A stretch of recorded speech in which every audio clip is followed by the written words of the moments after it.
Hello, welcome back to another video. Back out on the boat and out today for some mixed fishing. So plan is today, we've just got out, it's about, well, 9:30 in the morning now, just on a flooding tide, out with some feathers to see what life's about, get some bait on the way out. Before, we're gonna have two main objectives today.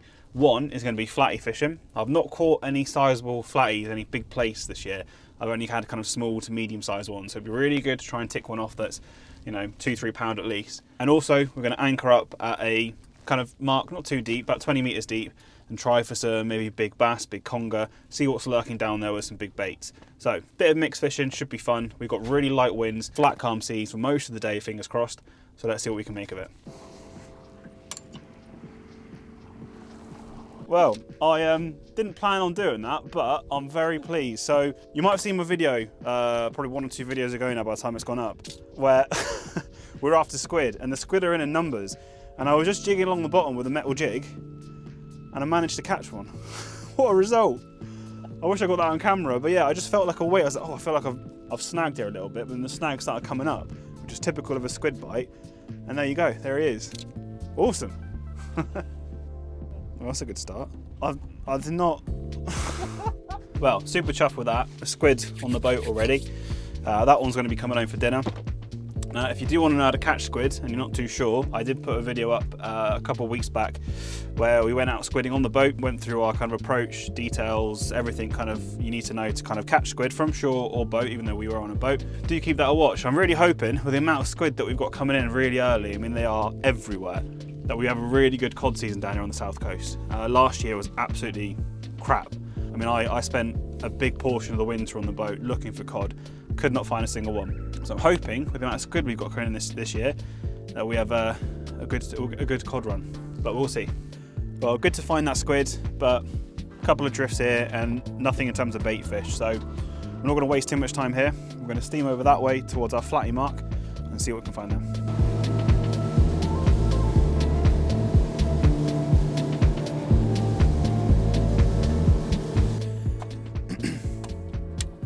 Okay, we are here to our chosen mark to target some flatfish.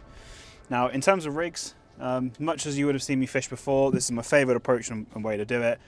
But I've got my main line there tied to a sliding ledger weight. In terms of weights, I like to use these kind of, I don't know what they're called, but they're just flat leads that kind of bounce and skip along the bottom. Attached to that, I've got then two separate hook lengths with beads, one nice juicy ragworm. I think I've got a 1.0 or 2.0 Aberdeen hook and a little bit of squid at the bottom. And what I'm going to do is put that behind the boat, let it hit the bottom, bounce along the bottom as we drift. We're drifting at about 1 knot, 1 to 1.5. In fact, it's slowed down a little bit now, but it's a nice drift. You don't want to be going too fast that your baits are out of the way of the fish before they've even found them and realise what's going on. But also you want to cover some ground. It's good to cover ground when you're doing this type of fishing. Not to say, of course, you can't catch flatfish or any fish at anchor, but this is just a good way to cover a lot of ground and try and find the fish. So we'll stick these down, do a few drifts of this and see what we can pick up.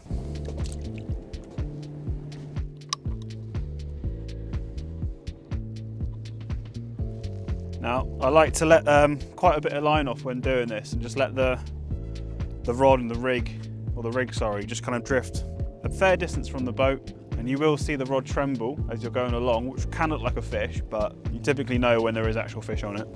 All right, that should do. I like to have it on quite a light drag, just in case I do get snagged. We are on very flat, sandy ground, so there shouldn't be too many snags or really any snags here, but you never know.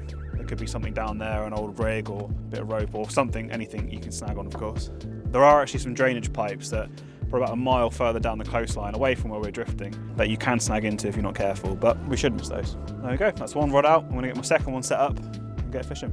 And just like that, it's been down 5 minutes. I haven't even actually put the second rod down yet. We have a beautiful little Plaice. And thankfully, he's not even taken that worm, so I can reuse that. But I said this in a video, I don't know, whenever I did Plaice fishing, that I really like this kind of drift fishing with Plaice because you'll often find, they will inhale the hook and they'll get quite deep hooked. And it can be a shame sometimes when you can't put the fish back if you intend to. But with this drift fishing, like this one here, he's pretty much lip hooked there. It's gone down a little way, but I'll get that out pretty easy, I think, which is ideal because it means you can put fish back if you intend to. Obviously, if you want to keep them, that's fine, but still, it just means you don't have to, they'll go back healthier and better. Nothing massive. He's got quite a bit of meat on him, actually. He's quite stocky, but yeah, perfect. First little place of the day. Now, it is worth checking your rigs every now and then if you haven't had a fish for like 5-10 minutes, because dragging yourself along the bottom, you can pick up weed like that. And that's not going to fish for anything. So, worth, I'd say, at least every 10 minutes, just to double check it, make sure it's fishing proper. Alright, well that first drift worked for us. Let's go back around, try it again.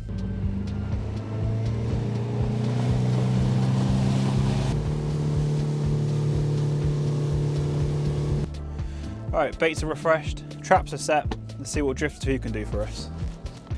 Definitely find a sensitive, fairly sensitive rod is useful for this type of fishing, because you can then really kind of start to tell between just a trembling of the rod tip when you're kind of going over the sand and the terrain to a bit more of a jagged kind of rod tip, which indicates a bite typically.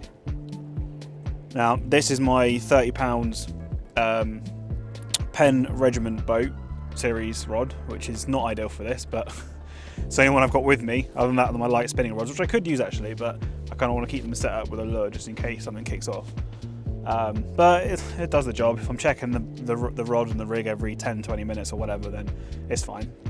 However, this is my Daiwa Kenzaki 12 to 20 pound rod. This is probably one of my favourite, if not my favourite boat rod. It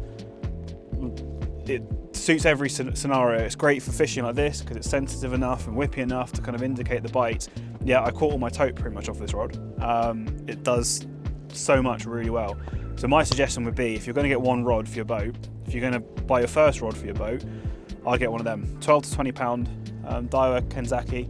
I do want to get another one eventually actually, and then I will get a heavier class setup as well, because I really rate them. For the money they are, it's a good rod. Rod's just gone off again. I'm pretty sure I've got a fish on this one. So I'm going to reel it in and double check. There's definitely a bite. Yeah, I feel some weight. Oh yeah, some good weight on this one actually.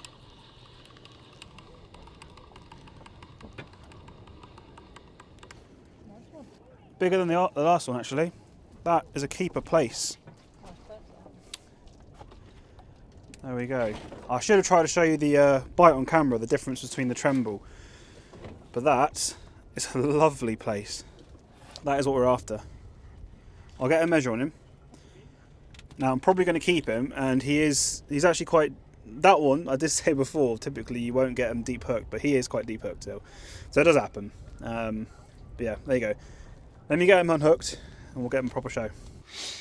Okay, so I did say I'm probably going to keep this fish for the table because he measured in about 37 centimetres and he's quite tubby. There's some good fillets you'd get off him, so I'm probably going to keep him. However, as I say, he is quite deep hooked, so I thought this would be a good way of just showing how you can get rid of a hook from a flatfish that is quite deep hooked, if you need to. So all I typically do is go through the gill plate, miss the gill so you can go above them, and you can slide in just your small T-bar or something like that through the mouth, wrap the line a couple times around, pull it back out like that, and then all I typically do then is, once you've got that, you can turn the hook in the fish's mouth. Okay, so once you've turned that hook, you will be able to turn it around inside the fish. Right, so that hook is clean out of that fish's mouth and outside the gills with no dramas. Now, two things you can do here. You can either snip the hook and just retie it, which is the easiest and cleanest way to do it, or the simplest way. Or what you can do to save your rig, get rid of that bit of bait so it doesn't catch onto it. You leave that there, put the T-bar back into the fish's mouth, wrap that around there, wrap that around a little bit, have it so the hook is facing backwards so it's not going to catch onto the fish's gills or into its mouth or anywhere, and then you can simply pull it back through, and there you have a healthy fish. No blood, no bleeding, no harm, no damage to the fish whatsoever. that would be safe and healthy to return back to the sea.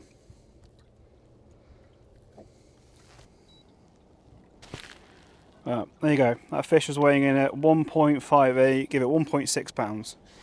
Nothing insane, but I'll take it. Right, let's go around again and try and get more fish. A fish adrift at the moment, I'll take that. Now, there's an important point to make actually, regards to our drift and our approach to fishing and drifting this mark. Now, over my shoulder there, you'll see a yellow buoy. Now, that indicates the 6-knot speed limit from those line of buoys that go all the way down the beach towards the beach. It's there to protect swimmers, paddleboarders, whoever's in the beach, so there's not speeding vessels going close inshore, which is a good thing to do, of course. Now, those go all the way down the whole stretch of kind of Southbourne and Boscombe Bournemouth Beach. Our drift pattern at the moment, there's a slight offshore breeze, which is kind of making us drift offshore at a diagonal. So I put you there. Imagine that's the beach there, and above us here, this is the ocean. We are drifting like that. So away from the beach and at a diagonal. Now, if our drift pattern was going across, it's fine. We'd sit there all day and just drift all the way downstream. But because we're going like this, what we're doing, we're picking one of these yellow buoys and drifting away from it, then coming back down, getting the next buoy, which is about 100 meters down, drifting away, back down. That way we're not drifting the same mark back and forth and spoiling the fishing, because once you've tried that patch, you've either caught the fish, spooked the fish, and then you don't want to steam back over and obviously spook the fish with your engine. So by doing that, we're drifting over a clean patch of unfished area, sand, and coming back down, drifting a new patch that we haven't motored over, we haven't touched, and it's being productive. It's a really productive way, and those markers are actually really helpful in just indicating where the next drift's going to be. So yeah, useful. Just started our third drift, and both rods, oh yeah, that's not a bad fish actually on this one. Both rods went off again, and I'm straight in to what looks like another Plaice. Yep. There we go. Third drift, third fish. Now, you shore anglers out there will be pleased to know that all of our fish have come pretty much at the start of the drift, really close inshore, and I can only assume obviously where it's 7th of September today. Well, we've got still really warm waters. The Plaice are really, really close inshore, which makes for great fishing by boat like this or off the beach. So yeah, awesome. There you go, another Plaice, a bit smaller than the second one, but bigger than the first. I'll put this guy back. This is the first one on the second rig actually, so both rigs have now caught, both rods have now caught. Although I am somewhat pleased because the rig that's still in the water that's caught the 2 fish, and the best fish of the day so far, is the one I made at home. This is a pre-bought one from a company, I won't say the name, but yeah, my rig's out fishing. You got one? That's some good, yeah, there you go.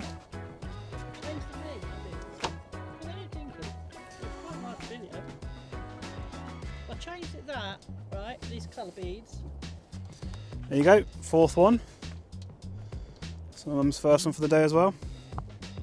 Yeah, I've heard apparently the putting black beads in there makes them think it's more like a fish because it looks like eyes. Oh, right. So having like colour, black bead, colour, yeah, gives more of an illusion of like you know, a little fish or whatever they're going to be hunting down. Yeah. There we go, another one. I've lost count now, I must be on 6 altogether, is it? I think 5 for me, 1 for you. But another very lively, look at the spots on that one. Really lovely, vivid orange spots. Awesome. Let's get him back. What I'd really like today is to get one at least above £2. £3 would be amazing. If I can find a £2 one, I nearly hit it. That other one was obviously 1.6, but £2 would be my PB Plaice by miles. I'll be buzzed with that. So that is the target for this morning. Another one down, a smaller one, or smallish. What's interesting actually, we were just saying that every fish that we've caught today, legally, would have been legal to keep, which does not feel right. I mean, that you're barely getting any meat on that really. It's still pretty much a juvenile fish. It's got a lot more growing to do, but as the law dictates, you could take that. So yeah, we've only kept the one out of, I think, 8, 9 plus fish that we've caught so far. Now I'm going to make this interesting actually. This is, I think, 2 down. I'll double check the video as I'm playing it back, but I think this is 2 down to the shop bought rig, and the majority are caught to my own home built rig. So I'll put a little counter up and we'll see which one does better, my rig or the shop bought one. Yeah. Can't keep up with it now. I've not even got that one back yet, and my other rod's gone off. And there's another one down to the home built rig. Oh, he's pulling well. There we go. Oh, he's, yeah, perfectly lip hooked as well. Right, another one down for me. I mean, this is certainly the best that I think we've seen the Plaice fishing. I mean, definitely this year. I mean, we haven't really hit it hard like this. We've done a few drifts before, but this is, we're only on our third drift still, by the way. Okay, that is the difference. And this is what I'm saying about having a really kind of whippy rod. That is the difference between just juddering along the seabed and a bite. Oh, a little gurnard. Where's the tub? Oh, there's a tub, yeah. See the blue on his fins there. Lovely little tub gurnard.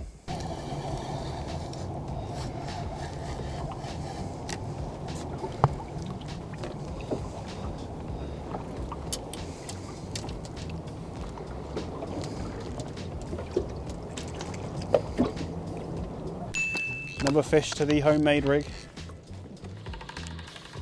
Oh hey, double shot. Oh, I thought it felt heavy. It's because we had two. Awesome. Alright, I'll get them sorted. Oh, that's a dab, I think.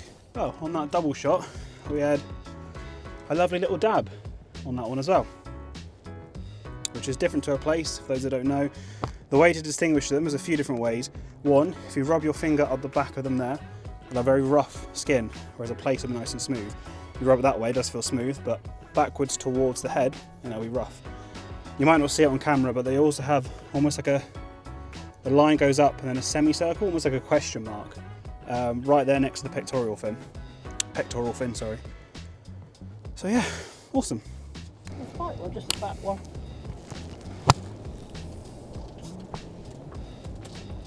Nice. We're kind of coming towards the end of our drift pattern, but of the section of beach that we wanted to fish. But annoyingly, you can probably see over my shoulder there, there's a charter boat that literally tucked in behind us and started drifting our exact same drift, which is pretty poor boat etiquette, but whatever. What we're thinking is going back to the very start of our drift, to the first yellow buoy that we picked out, and kind of restart the whole thing and hopefully just kind of get out of his way and he gets out of our way. Although actually, he's motoring off now, so he might be buggering off altogether. But still, I think we'll reset our drift and try that same pattern, that same area, and see what else we can find. Still would love a 2+ pound Plaice before we kind of start our afternoon session, which is going to be anchoring over towards the ledge, going for some conger and some other species. Straight set up for our fourth and probably final drift, and pretty much instantly back on the fish. Another, is that a Plaice or a dab? Dab, I think. Big, no, Plaice. Plaice. There we go. Yeah, lovely lip hook on that one. Probably only a matter of a few seconds before these go off as well.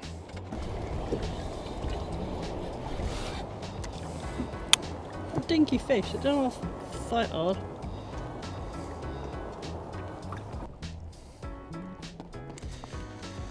Another one down to the shop bought rig.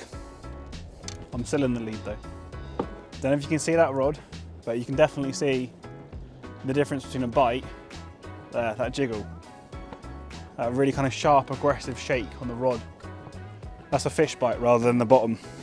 It's nice, easy fishing this as well, because you kind of just drift along and you haven't got to worry about setting the hook or missing the bite. It all just kind of happens for you and you can just pick the fish up when you're ready. So I was down there dealing with another one and now I can just bring this one up.